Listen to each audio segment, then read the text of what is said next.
Welcome to another episode of Morning Mojo with me, Shane Solomon. I'm super excited today to have on the sofa with me here in the podcast studio, Laura Walker. So I want to get straight into the content. How do you start your day, Laura? Well, I am a meditator, so I always start the day with meditation.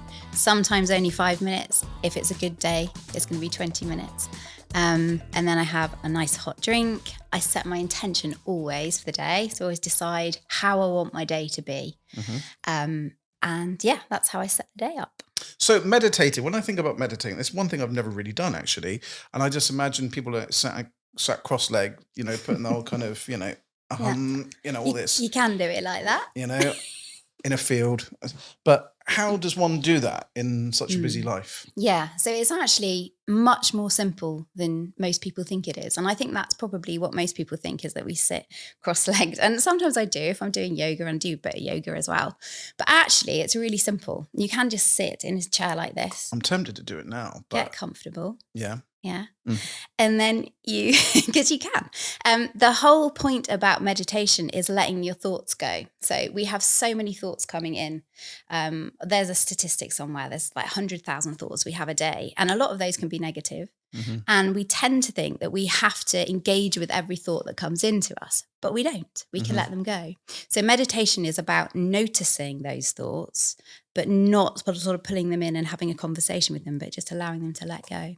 So when you do that, you end up with this beautiful space. And the more that you practice meditation, the bigger that space becomes. But most of the time, and I'll be really honest with you, most of the time you can sit there for 5 minutes and come out of your meditation and think, I just thought for 5 minutes, but that's okay because it's a practice. We don't do it right all the time. For me, when I wake up, it's literally before I jump out of bed sort of thing, I start doing the gratitude thing, which is the moment my feet hit the floor, because obviously some people can't do that. So I'm always thankful for the simple things.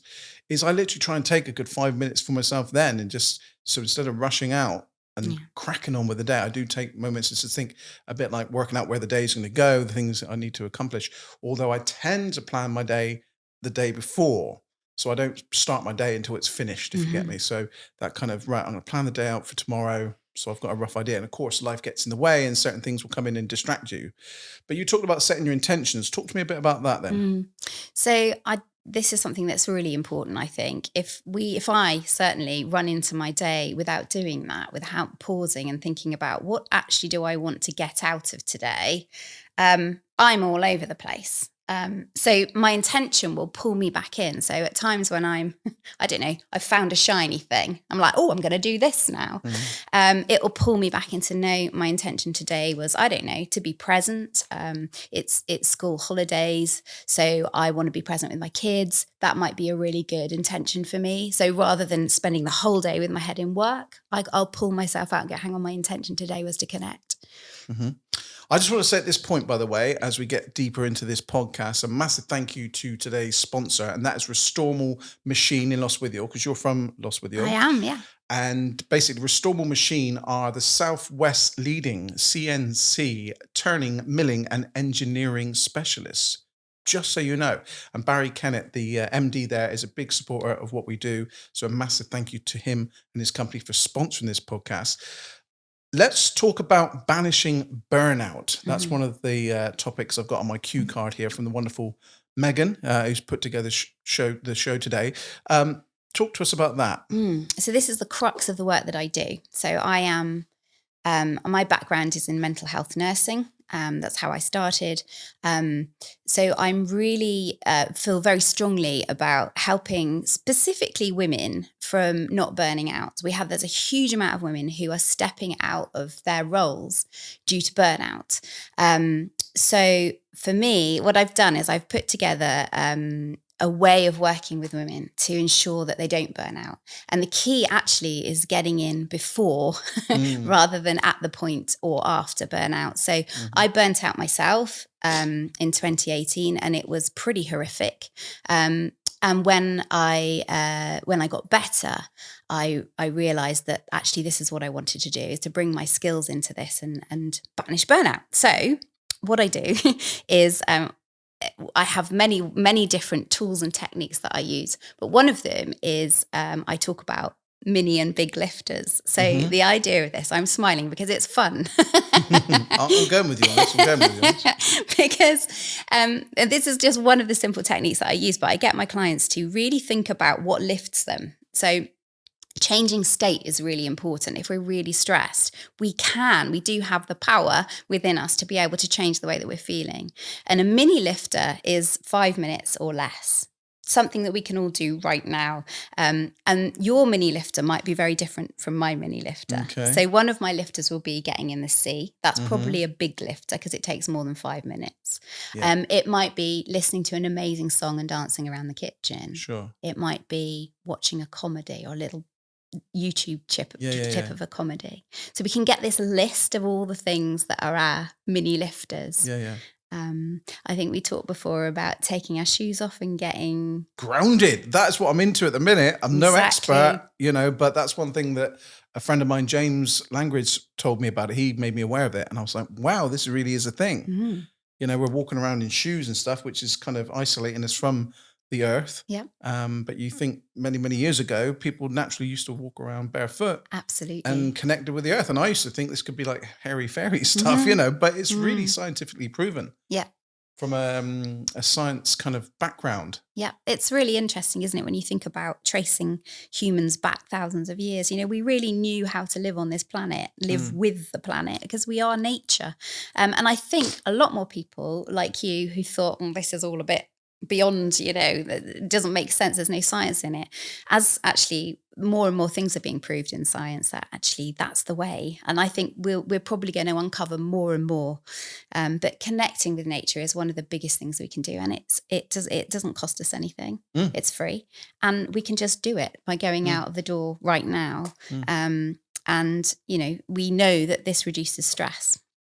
Especially in a place where we are, we're blessed to have a wonderful studio here. I'm pretty much Bodmin Moor, green all around. It's just such a wow when we come into work each morning.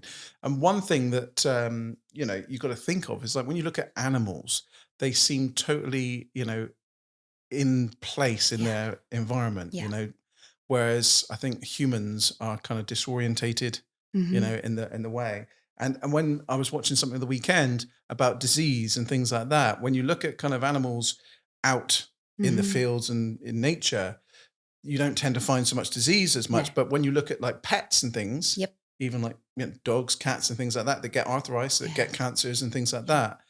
They're kind of saying it's because, we're just not connecting to the earth anymore. We're not living naturally. And I think, sort of bringing it back to stress, this is a really important point. So we are the only mammal that can cause the stress response to happen by thought alone. So if you look at, I don't know, lions, zebras, their stress response, our stress response is fantastic. It works a treat if we're being chased by a lion. But most of the time our stress response is being enacted by a thought, because we're worrying about something that's in the future, or we're concerning ourselves about the past. And that has an effect on our body. And that's really where I'm working, is how do we soothe that stress response? And if we were living out in nature, just worrying about being chased by a lion or hunting, then our stress response is doing what it's meant to do. But in modern society, we're stressed about breaking news. We're stressed about something we see on our Instagram feed. It's not natural, and we need to find ways to combat it. Yeah. And just shutting off from that. I mean, for me, I use the phone a lot. I'm in the media industry, and I try so hard to separate myself from it, but I tend to go to bed with it, that blue light thing, and just check in literally within 10 minutes before I go to sleep. It's not good. No, it's really not good for you. And I think, there's two places where there's a huge amount of research. And one is moving our bodies, exercising. That will reduce stress really quickly, whether that's going out for a run or just a leisurely walk. It doesn't matter. And the other is sleep, making sure that we're getting at least 7 hours sleep. And one of the best ways we can do that is to give ourselves a routine, just like kids have a routine. They have a nice bath, don't they? Get ready for bed. But we don't do that for ourselves. No. We're still on the phone. Yeah, at midnight. I'm like, Yeah. Yeah. We've touched on a few well-being tips there in what we just talked about, but I want to talk about leadership and well-being tips for people that's listening or watching this podcast. Yeah. I think one of the key things is start with self, and that's where I start with everybody. So if you've got a stressed out team, look to the leader. How are they? How are they entering the room? What stresses are they bringing in?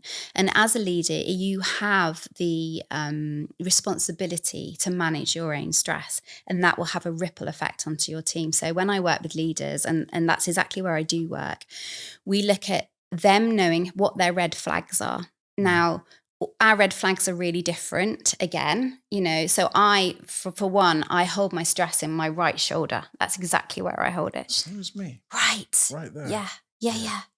And so for me, if that's aching, I need to pay attention to something. There's no good for me just to keep continuing. Now, I'm really lucky in some ways, you can look at it like that, because I have burnt out and I got very ill. So I had anxiety and depression from my burnout. So my red flags are really clear for me. And I tell a story about choosing my knickers, which I'll share with you. So when I was unwell, I remember opening the drawer, looking at my knickers, and there's all different types of knickers in there. Let's not go into that. I wasn't going to. I wasn't going to go there. Lots of different types of knickers. Just imagine this for a second. Yeah, just a second. And I'm looking. I'm looking at my knickers and I'm thinking, oh my God, I can't choose. Yeah. And I'd shut the drawer, get back into bed. Because at that time, it was just like, that's such a simple decision, but I couldn't do it. Now I know that that's a red flag for me. I get up, I go to choose what I'm going to wear. And if opening that drawer causes me a feeling of, oh, this is too much, then I know my stress levels are too high. Yeah. So I often share my knicker story. One, because I think people... You can visualise it. I mean, Yeah. I've got my kind of fat and slim boxers, so I'll go in and I'm going to go back to bed for a minute. Just get over this. I can't get in those. So you get it, don't you? You get it. I do get it. It's a big decision. And, but we're making these micro decisions all day long, aren't we? And when we're well, when we're not stressed, they're really easy to make. But when we're stressed, those little decisions like, what do you want, tea or coffee? Oh, I don't know. That's a red flag for me. So I always work with people to work out, what are your red flags? What are the things that, you know that you're stressed, and also ask your loved ones, because your loved ones know you best. So another one for me is that I sigh, apparently. My husband tells me, I'm like, yeah. And I don't do that when I'm not stressed. So that's another red flag. Yeah. So we need to be aware of our red flags, because if we take that in to the workplace as a leader, there's a ripple effect in your staff team, and they'll take on your stress. Stress is, if I sit next to you and you're stressed, I'm going to feel that. Sure. Yeah. The energy's passing through. And everything is energy, of course, as well. That's one thing that I'm learning more and more of as I'm on my journey of this thing called life. Now, again, you've talked about a few bits and bobs about managing stress and things. We talked about meditation at the start and things like that. But is there any other things that people can do? Is there things that we've missed, or something you want to kind of back up with a bit more information on managing stress? Because there'll be people listening to this, watching this, just waking up this morning thinking, oh, stress about this, stress about that. What can they do? Yeah, well, I think know what your reboot is. So my reboot is getting in the sea. It's automatic and it makes me feel better. And you'll all know what your reboots are. So just be aware of what they are and put them in place. As soon as those red flags are flying, it's time to reboot. It might mean that you need to clear some meetings for the morning and go and do your reboot. So that would be my biggest bit of advice. And also, I talk a lot about self-compassion, how important it is that we pour love on ourselves and speak to ourselves like we would a best friend. So if you're having a bad day, what would you want a best friend to say to you? Or what would you say to your best friend if they were having a bad day? Because more often than not, we're much more compassionate about those around us than we are to ourselves. So that would be, my big one is self-compassion. How can you stop and just be kind to yourself for a minute? We all make mistakes and that's okay. Now I'm going to chuck a curveball of a question in here now, because this isn't on the prompt card. You've not been emailed this by Megan or anything like that, but I'm going to chuck this one in there because I feel like I can with you. And, we've talked about stress and things like that, and everyone are just on this mission to, do as much as they can. But what is the meaning of it all? We're here in the grand scheme of things for a short amount of time. And I'm a big person now that kind of lives for the now. I don't try and worry too much. You try and plan for the future and things, don't get me wrong. But, what is it all about in Laura Walker's eyes? Our time on planet Earth? I think you've really touched on it. And I think for me, you know, I've had 25 years working in mental health, a lot of that time working with people with living with dementia. And one of the things that they've taught me that I take through all of it is living in the moment. And you touched on it there. And I think that is what it's about. All we've got is right now, right this moment. So for me, it's about how can I make this moment the best moment? I don't think there's any more to it than that. Yeah, no, absolutely. And I would agree with that as well. And I think for me, it's just the simple things as well. Now, I'm very motivated. That's why I wanted to create this motivational podcast and inspire people. But at the end of the day, it's the simple things that you need. You know, you can have, and I go to a few functions where someone could be wearing a £30,000 watch, if not more. But my Apple Watch will do exactly the same thing and tell me the same time and will give me the date. You know, you don't need it much more than that, right? And the same with cars, you know, it's, you know, you can have a simple car to get you from A to B. Yep. And, but then some people choose, you know, to have these huge, expensive cars as well. So it's taking you on the same journey, just a different experience. And although I think we all would like these things, some people are not fussed by it at all. But the reality is, you know, you've got everything that you need. So yeah, and for me, it's also about helping people as well. Leaving people with the impression of increase. You know, so every time you meet them each day, they feel better from meeting you than when they first met you. Okay.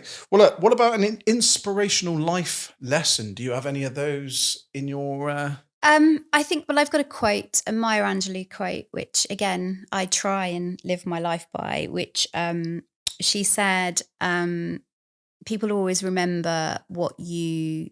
No, people will never remember what you said, but they will always remember how you made them feel.